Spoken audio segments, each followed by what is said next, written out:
Craig, thank you. Thank you, too, for inviting me so often to this forum. I've learnt a huge amount coming over all these years, and I've made some very good friends. I've learnt a lot. I've even got some stories. This part, though, of course, is unfair, because it's the role of journalists to carp from the sidelines rather than to be put in the spotlight. But GMF, I'll do my best. The theme of our discussions over the next 2 or 3 days is transition. The transition from the world in which many in this room, I could see many fellow baby boomers, many of this room grew up, to the world which will be different in every dimension that our children are about to inherit. Some, probably many of you, will be familiar with Charles Dickens's A Tale of Two Cities, and that marvelous description of revolutionary France in 1789. It was the best of times, and it was the worst of times. It was the spring of hope, and it was the winter of despair. We were all going direct to heaven, and we were all going direct in the other direction. Now, sometimes when I look around the world, I think I know what he meant. We see the new riches and prosperity that globalization has brought to the world's rising states, but we see them set against the risks and insecurities of a fast-changing international order. We celebrate the way that globalization is lifting hundreds of millions, billions of people out of poverty, and that in many parts of the world, tomorrow is invariably better than today. But we worry whether we have the rules, the governance systems, the cooperation that will make it possible to preserve peace and security in this new world. One of the things I think we'll be doing over the next few days is looking back at past transitions to see whether there's anything to be learned. And everyone here will be conscious that we mark this year the centenary of the First World War. I think we'll also be talking about Islam's wars, which for me are becoming, if you like, the Islamic version of the religious wars that so brought down Europe during the 17th century. Those came to an end eventually with the Treaty of Westphalia, but it took 30 years. Closer to home, we've been reminded very recently how hard it is to leave history behind. The crisis caused by Russia's invasion and annexation of Crimea speaks to a dark period in Europe's past. It speaks to an era that saw nationalism as the motivating impulse of international affairs, and an era that declared that might was right in the settling of borders. This action, I think, threatens more than the sovereignty of Ukraine. It challenges the fundamentals of the post-Second World War order and challenges the European peace and stability which we thought we had secured with the fall of the Berlin Wall. It also, incidentally, reminds us that at times of great upheaval, the danger, as often as not, comes from the declining power rather than the rising power. If we reach a bit further back to 1914, the opening shots of the Great War in fact marked three big global transitions.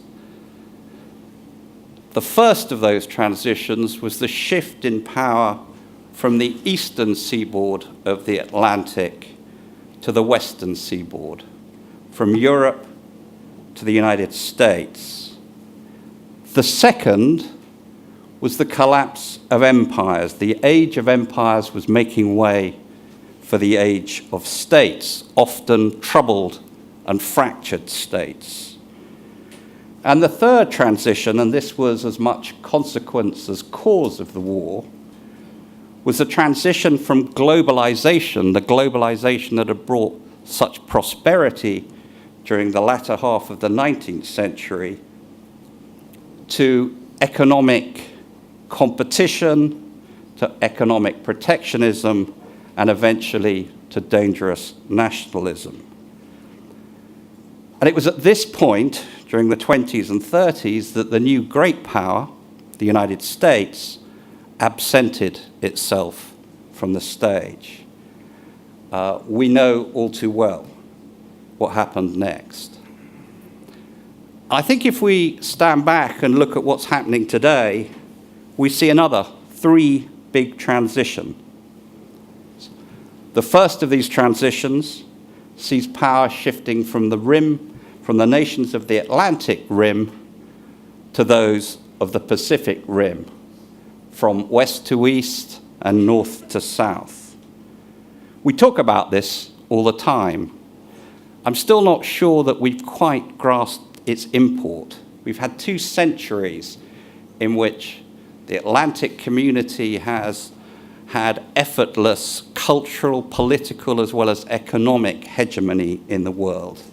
We're going to have to learn to share that power, and I'm not sure we've quite done so. But we really need to. If you look out at the world in the next 5 years, 80% of the growth is going to come from the rising states, from China, India, Brazil, Turkey, and others. And political and military power invariably follows economic power. China and India are building blue water navies. If you look at global defense spending, all the growth in the next 5 to 10 years will come from the rising states. This is a completely different world. I was reminded at a GMF event in Stockholm that the Vietnamese Navy, yes, the Vietnamese Navy, has been sea trialing new Russian-made submarines in the Baltic Sea. Yes, in the Baltic Sea. That tells you, I think, how much the world has changed. The second transition of our era is the power shift within states, a shift from governments to citizens. The rise of the global middle class, combined with the revolution in communications, is challenging all our assumptions about the power of states and established elites, the relationship between states and citizens. As citizens grow stronger in their capacity to challenge governing elites, the states themselves are being weakened by globalization, by the dispersion of power to multilateral corporations, to NGOs, to religions, and sad to say, to international networks of terrorists and criminals.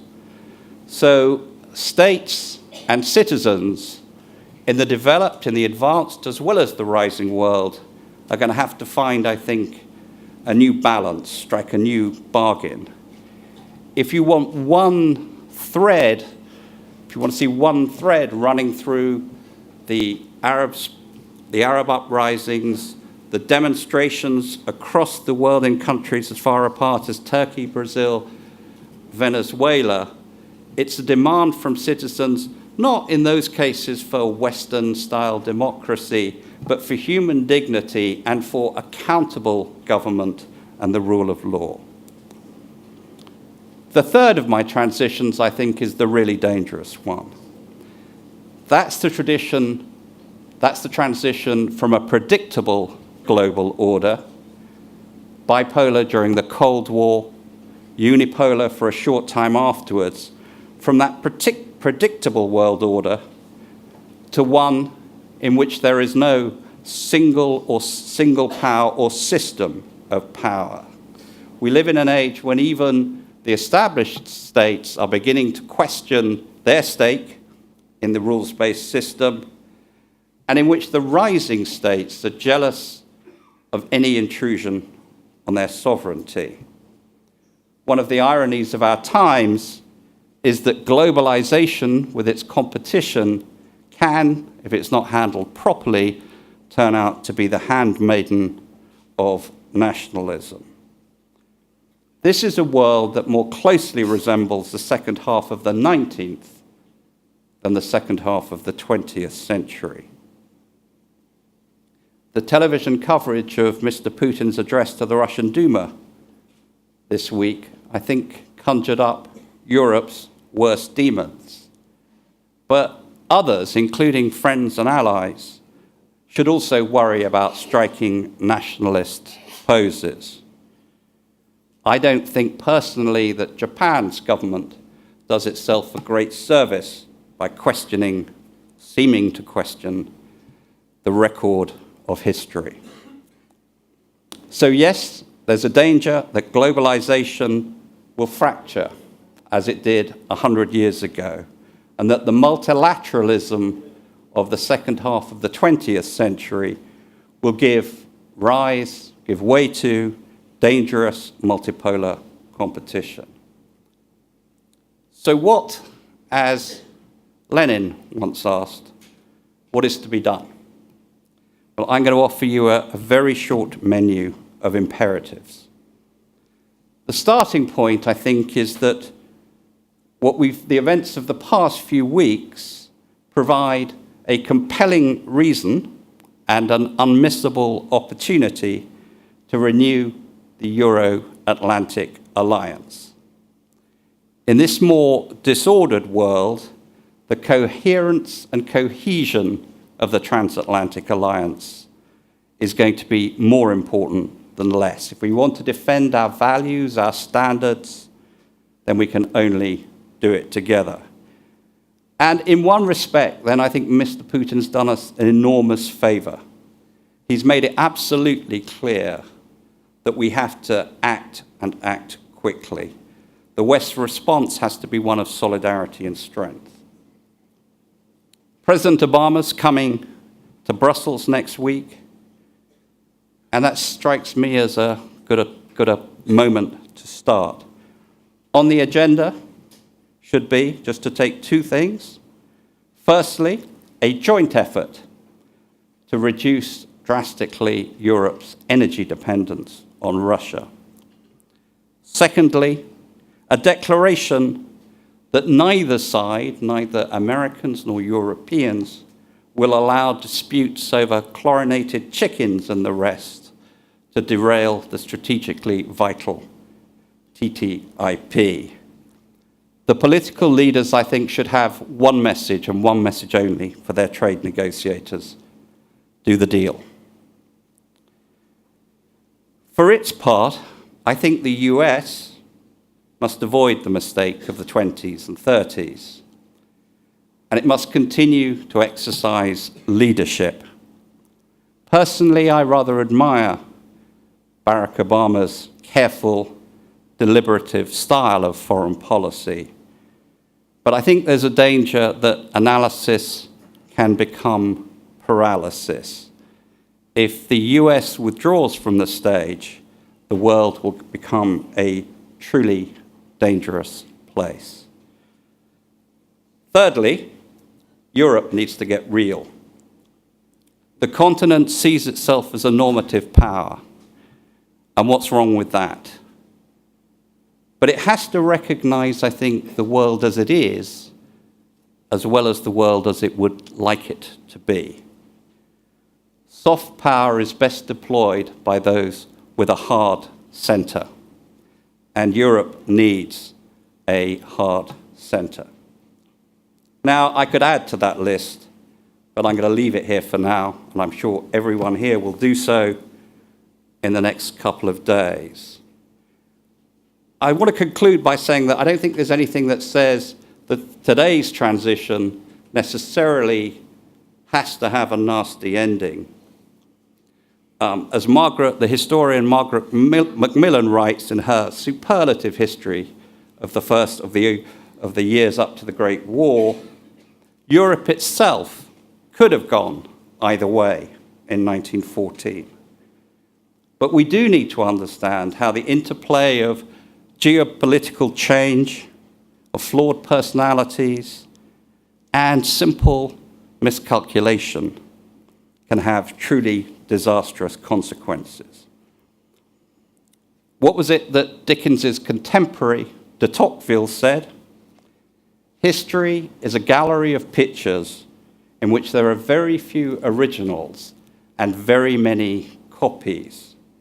Well, we don't need any more copies in that gallery. We need a few more originals. Thank you very much.